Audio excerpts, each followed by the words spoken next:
السلام علیکم۔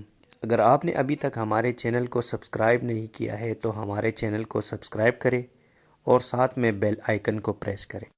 دنیا بھر کے مسلمان کسی بھی جگہ نماز ادا کرتے ہوئے اپنا رخ بیت اللہ یعنی خانہ کعبہ کی سمت کرتے ہیں۔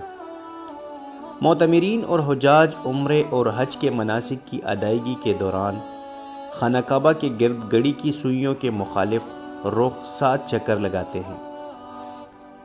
اس حوالے سے متعدد روایات ملتی ہے کہ اللہ کے اس گھر کو پہلی دفعہ کس نے تعمیر کیا۔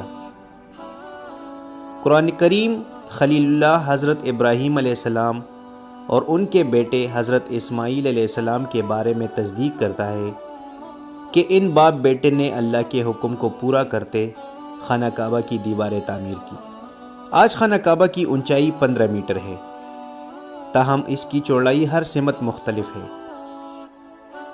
مغرب کی جانب اس کی چوڑائی 12 میٹر اور 11 سینٹی میٹر ہے، مشرق کی جانب اس کی چوڑائی 12 میٹر اور 84 سینٹی میٹر ہے، جنوب کی جانب خانہ کعبہ کی چوڑائی 11 میٹر اور 52 سینٹی میٹر ہے اور شمالی جانب 11 میٹر اور 20 سینٹی میٹر ہے۔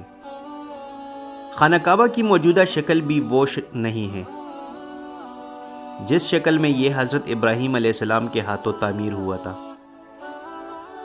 مختلف زمانوں کے دوران بیت اللہ نئے سرے سے تعمیر کیا گیا۔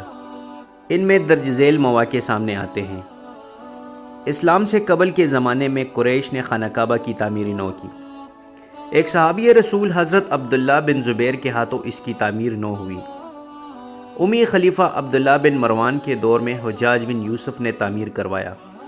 آخری مرتبہ خلافت عثمانیہ کے سلطان مراد چارم نے 1630 میں تعمیر کروایا اور یہی خانہ کعبہ کی موجودہ شکل ہے۔ اسی طرح خانہ کعبہ کے 4 کونے ہیں اور ان میں ہر کونے کی ایک دلیل ہے۔ رکن یمنی، رکن عراقی و شامی ہے۔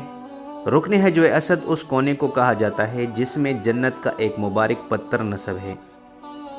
اسی کے قریب بیت اللہ کا دروازہ ہے جو سال میں 2 بار کھولا جاتا ہے۔ ہمیں حتیم کو بھی نہیں بھولنا چاہیے جو خانہ کعبہ کا ہی حصہ شمار کیا جاتا ہے۔ خانہ کعبہ کی تاریخ میں بعض دیگر امور کا اضافہ ہوا۔ اس میں ان کا غلاف، اسے قصوہ کہتے ہیں، جو سال میں 2 مرتبہ تبدیل ہوتا ہے۔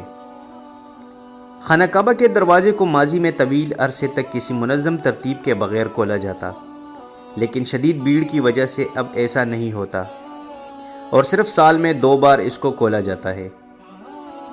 اب سوال یہ پیدا ہوتا ہے کہ خانہ کعبہ کے گرد 7 چکر ہی کیوں لگائے جاتے ہیں؟ 7 زمین اور 7 آسمان، ماں کے پیٹ سے زمین کے پیٹ میں آنے تک زندگی کی منزلیں بھی 7، قرآن کی منزلیں بھی 7، براعظم 7، ہفتے میں دن 7، صحیح کے چکر 7، شیطان کو کنکریاں 7 کا ہندسہ متبرک ہے، اس لیے طواف کے چکر بھی 7 ہے۔ عیدین کی تکبیریں بھی 7 ہے اور 7 برس کی عمر میں بچوں کو نماز پڑھنے کی ترغیب دلانے کا حکم ہوا ہے۔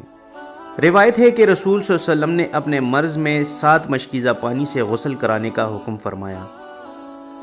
اللہ نے قوم عاد پر طوفان 7 رات تک جاری رکھا۔